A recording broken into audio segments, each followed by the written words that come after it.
যখনই পড়তে বসিস তখনই তোর পড়া হয়ে যায়। কি পড়ছিস তুই দেখি? এই তো মা, গরুর রচনা। তুই তো একটাও পড়ার আওয়াজ পাচ্ছি না তোর। তুমি তো রান্না করছিলে, তাই শুনতে পাওনি। তো তোর বইটা, আমি পড়াটা ধরি।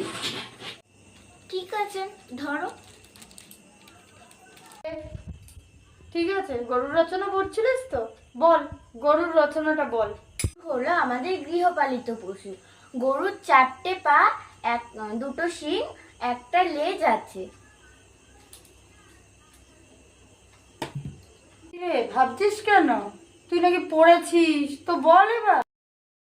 বলছি, দাঁড়াও। ও, মনে পড়েছে। গরু আমাদের দুধ দেয়। সেই দুধ তুমি গরম করে দাও, আর আমি খাই। এটা তো বইতে লেখা আছে।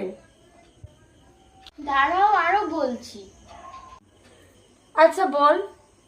গরুর থেকে আমরা গোবরও পাই, যেটা দিয়ে তুমি রোজ উনুন জ্বালিয়ে ভালো ভালো রান্না করো, আর আমরা খাই।